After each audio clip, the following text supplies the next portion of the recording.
Drop everything you're doing, ladies and gentlemen. I hope you had a wonderful, relaxing weekend, everyone. But well, time to get back to reality. And I warned you all about this, and I warned you how serious this is all going to be. In fact, we're on the precipice of a major drop in the stock market in the broader picture. It doesn't matter whether we're looking at the individual assets or the broader major indices. And I warned you all about this. In fact, when the whole conversation about the memorandum of understanding has started, I had said, guys, this is only a temporary situation, and stalling and agreeing by the Iranians, or the IRGC to be more precise, is just kind of a temporary stalling thing so they can reorganize, rearm, try to rather, because as we can see, they're quite incapable on a broader scheme of things, and yet they still present quite a significant menace to the uh, just broader surrounding countries, whether it's the UAE, whether it's Jordan. As you guys heard recently, there are multiple soldiers killed, if I'm not mistaken. Currently, it is at two known casualties, two known deaths in Jordan, and one missing person, a military personnel from the American side, and so things are getting pretty bad. Although here in Israel, I can tell you honestly, we've had it rather quiet in the past several months, even though everyone and anyone around us have been hit quite significantly by the IRGC. We have had a bit more quieter.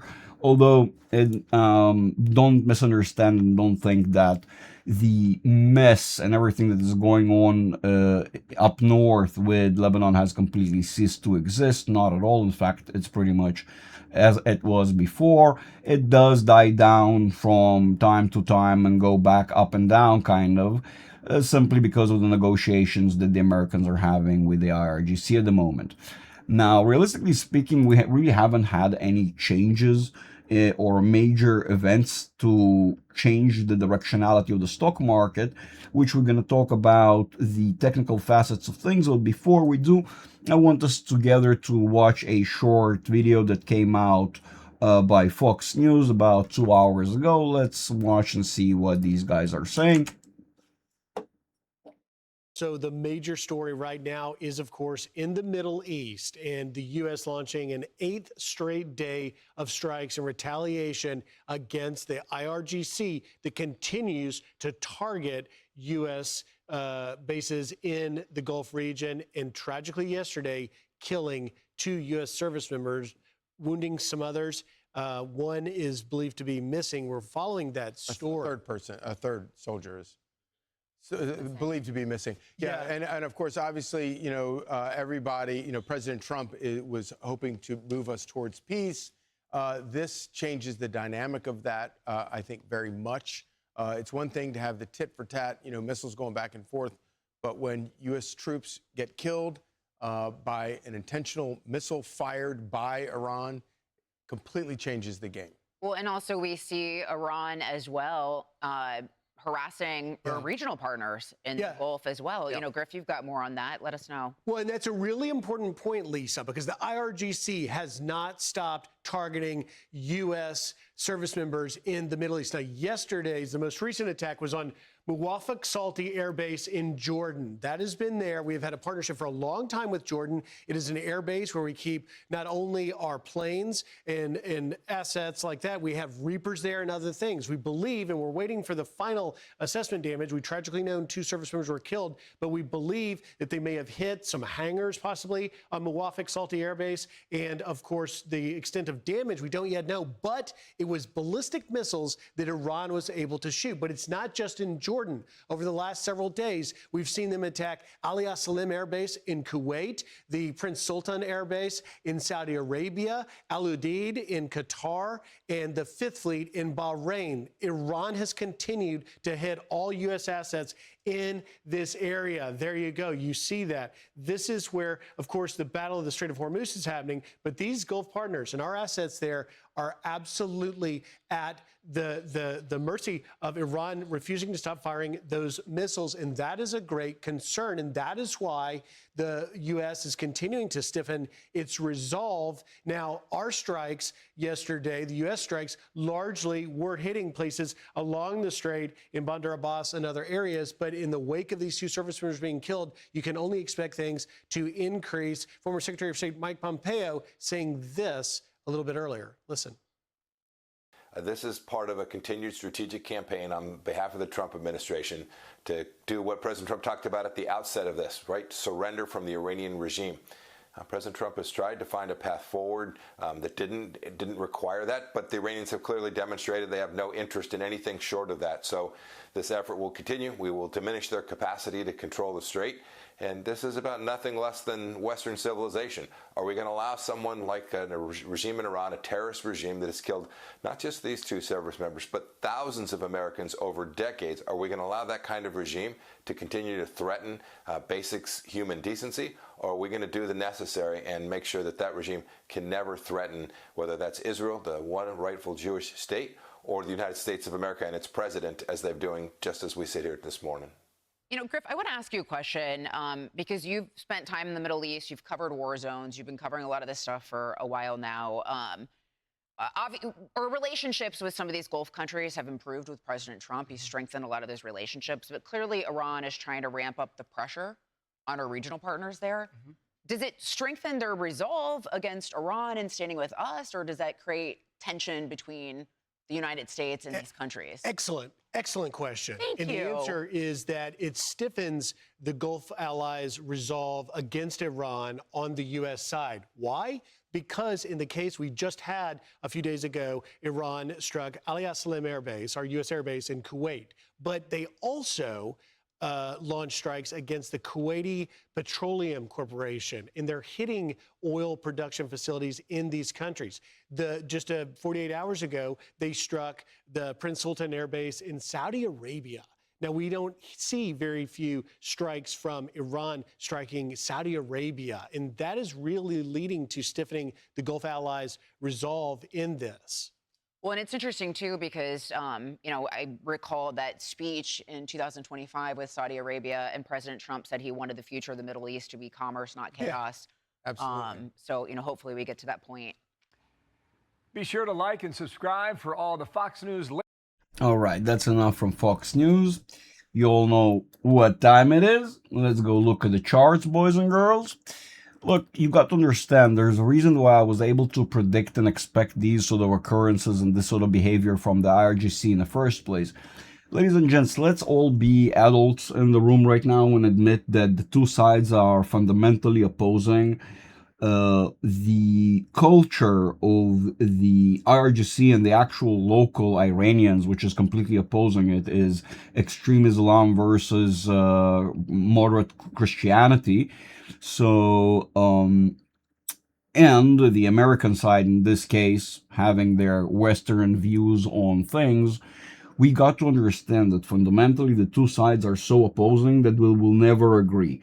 Even though the Western side is trying to talk in a language of compassion and understanding, it really is not the language that is being spoken here in the Middle East, especially by cultures like the Muslim culture that stands at the peak of the IRGC. Of course, not all of them, but generally speaking, since we are being specific, we are talking about a murderous cult. Let's be honest about it. I think everyone and anyone understands this by now.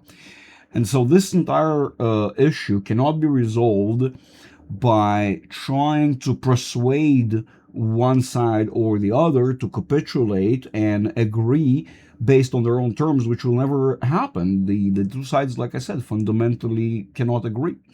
And so we saw somewhat of a relative sideways price action in the stock market, given that fluctuation, that back and forth, that uncertainty, whether we're going to appreciate or depreciate.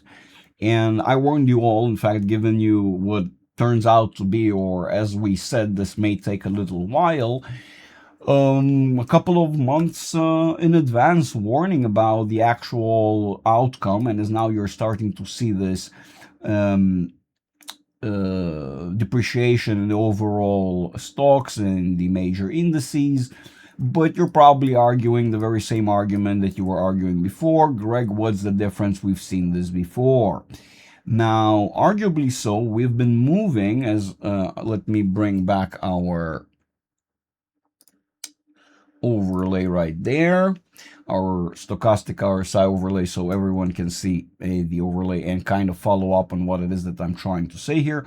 So you see, when we entered this sideways period, we were still running a high, basically, above the 80 range on the stochastic RSI, implying that we were in more so predominantly bullish territory. Of course, we are familiar and understand that, and there was expected a transition over a period of time. That transition can happen very quickly or can drag itself out the same way we had it this time around.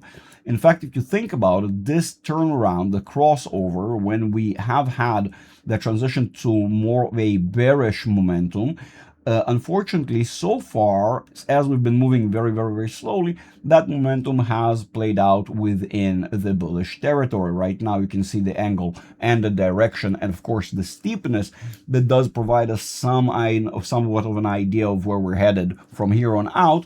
But for the time being, you got to acknowledge that what we've had is a diminishing a process of diminishing of the bullish momentum. And that's why instead of having an uptrend, as you saw that we had before, like so, we transitioned to a sideways price action, to a sideways trend, which is basically stuck within a horizontal range, pretty much, with of course some exceptions on the grand scheme of things. If you zoom in, you can identify the support and resistance levels we've been testing all along, and I've been warning that we'll have somewhat of a head and shoulders pattern. It is somewhat interesting because I've expected to see this partition or a leg of the cyclicality to play out a little bit at the lower end of things, which on a broader picture, what it does, by preventing the market from dropping or sort of going into that soft landing, our movement downwards will be steeper. As you can see, for example, we are now looking already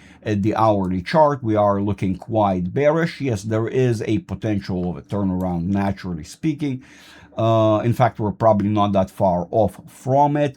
But that is going to be a corrective temporary relief rally, which can last several hours, absolutely, given how we are on the 1 hour chart, and we can assess, given the directionality and the momentum in that direction right now, that is going to continue moving at least a couple more hours in that directionality, and so giving us a little bit more a bearish outcome before actually transitioning, crossing over and becoming corrective bullish. That corrective bullish probably will retain us within the sphere of that median channel we're currently revolving around, or the wedge we're working our way within.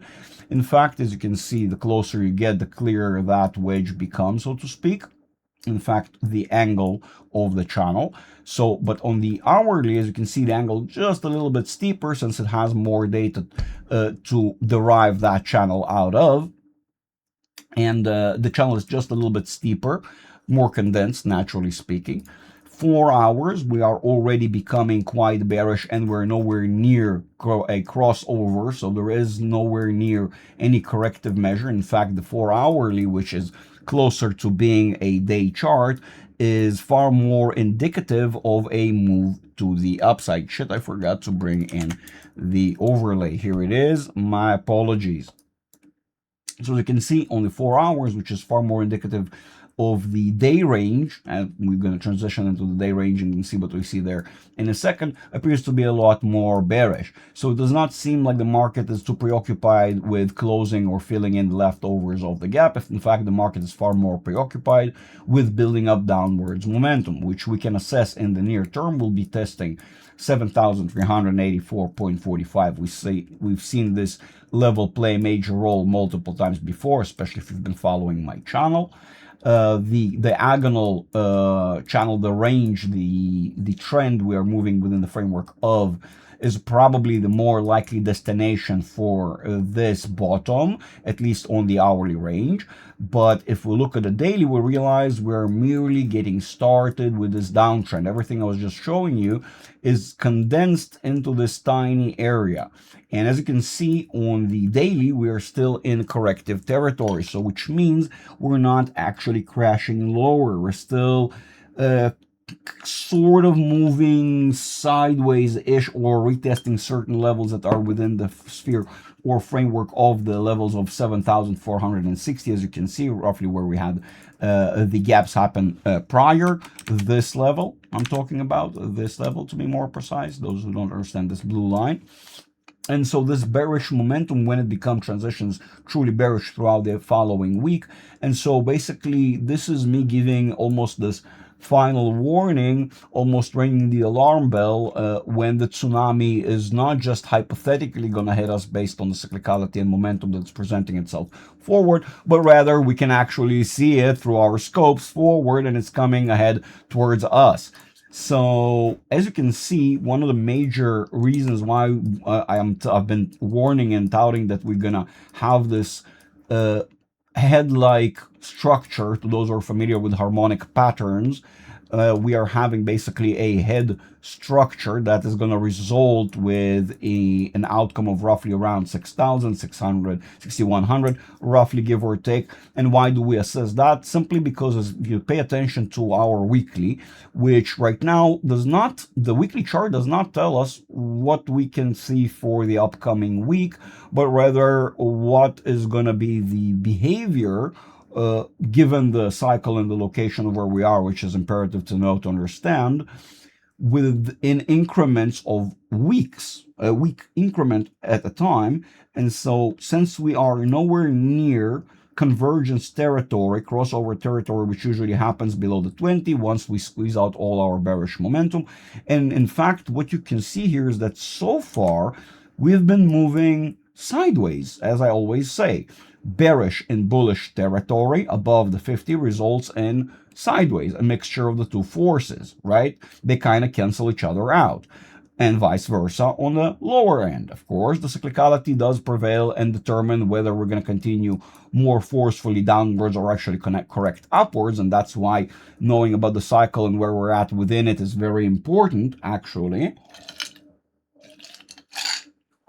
But I can tell you, I've been doing this for many years, and I have a lot of students, by the way, who've been following the very same cycle, following the very same analysis, which brings me, by the way, to my next point. I highly recommend all of you use the link right there above, sorry, pardon me, and join the Patreon, join my community, because I've been warning and talking about this to my community member for quite some time now.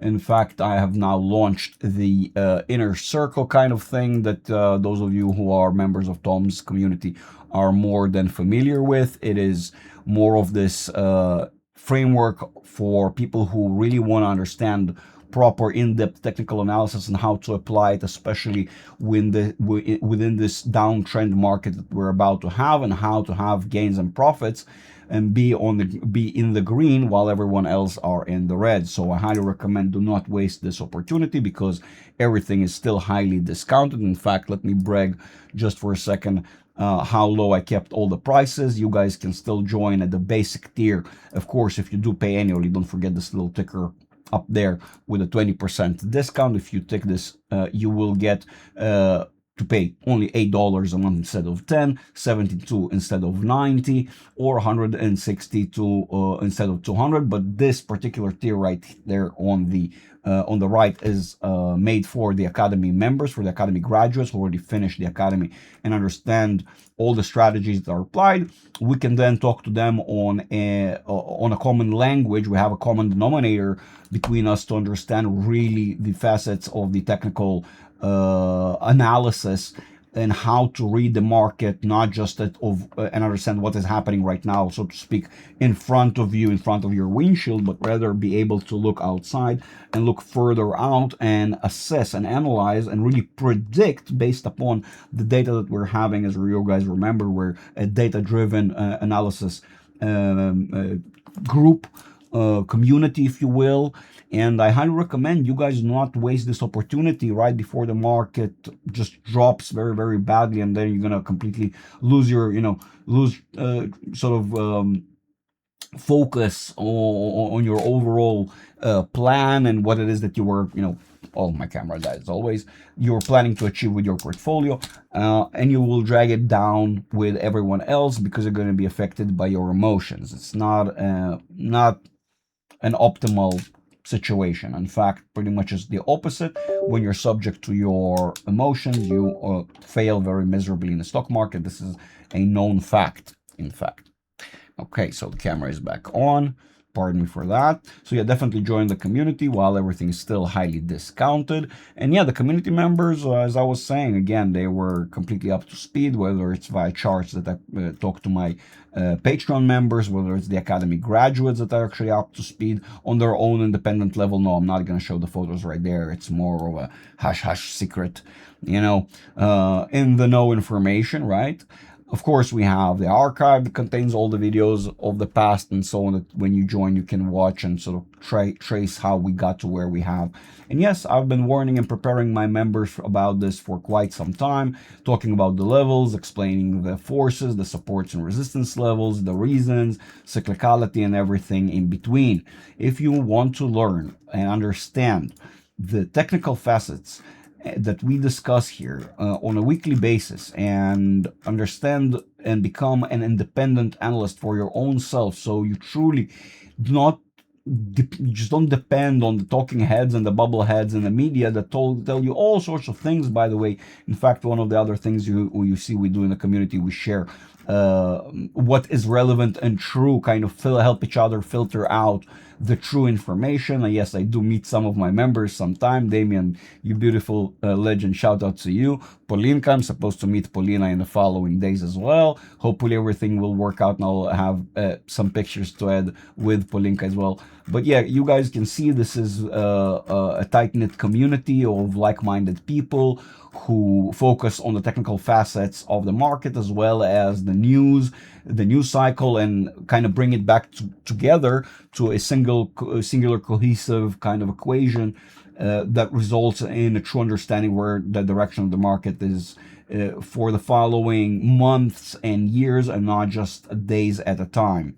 So we can see, actually, like we said, this process naturally will take quite a while. As you see, we're just now entering the bearish period. In fact, so far we've been running neutral. That's the difference between running bullish to neutral. Now we've transitioned to neutral and have been running neutral for some time now, right? You can see all that neutrality of momentum presenting in this sideways broader outcome, right?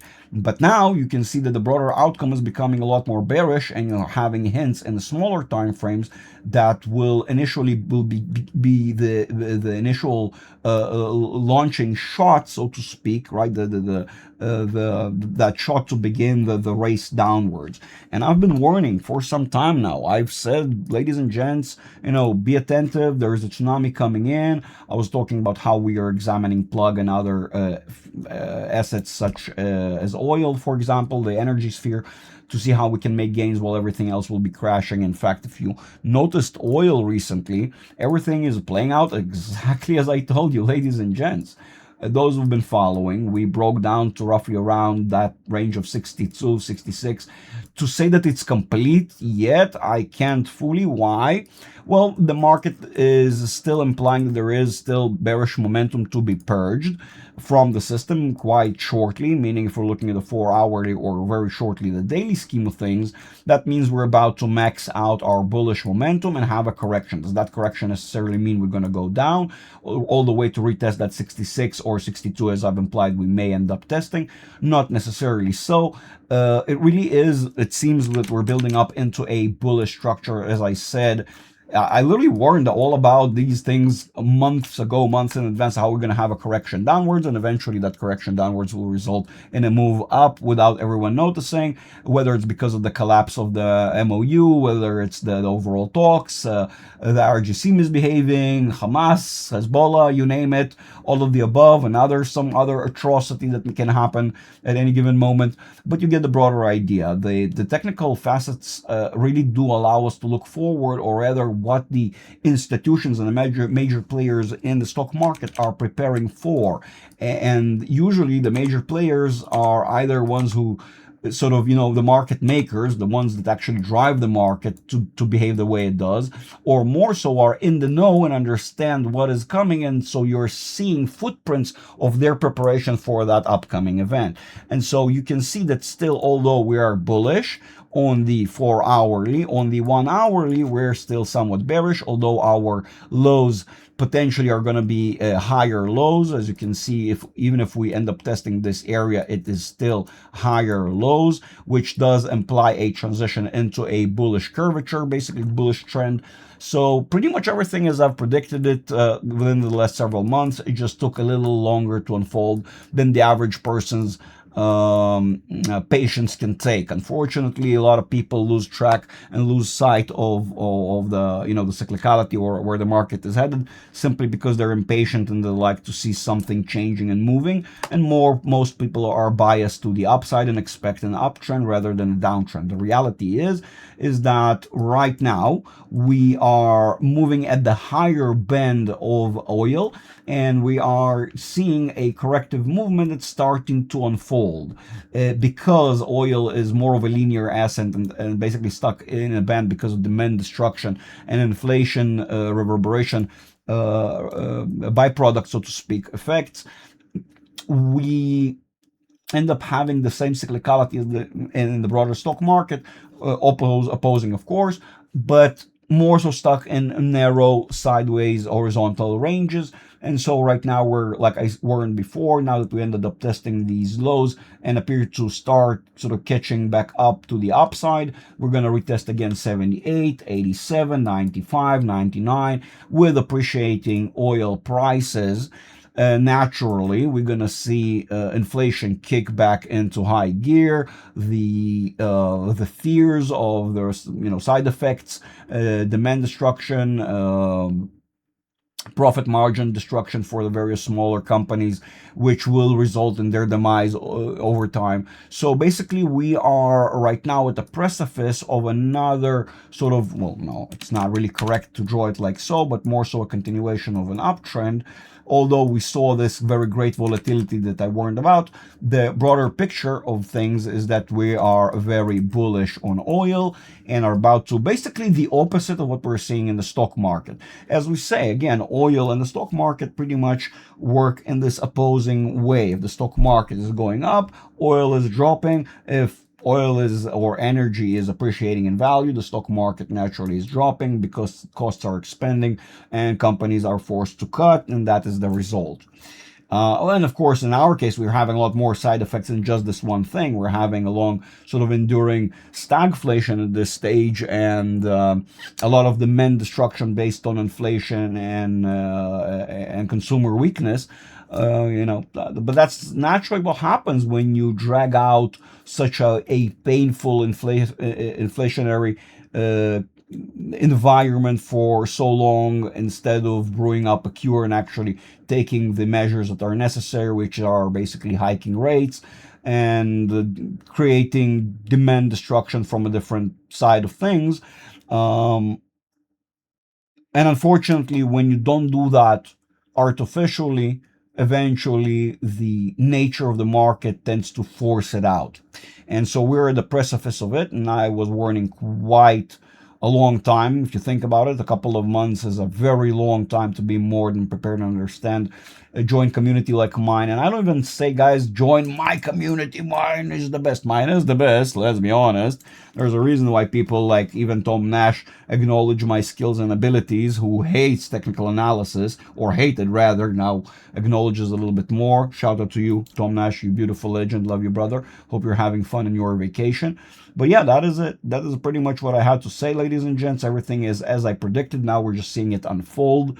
And those of you who want to understand more and get personal one-on-one tutoring on how to be your own independent technical analyst and learn how to analyze the market on your own and not be dependent on these talking bubbleheads that usually spew just bullshit, let's be honest, and tell you what is comfortable for them, for you temporarily to think, which usually is the opposite of what you should be doing, because that's how they keep the market balanced out when they drop it or crash it themselves, sell into, take profits, and so on, which, by the way, we've been seeing for quite some time, this profit taking with regards to various independent assets, whether the broader market, doesn't matter. We've been seeing this for quite some time.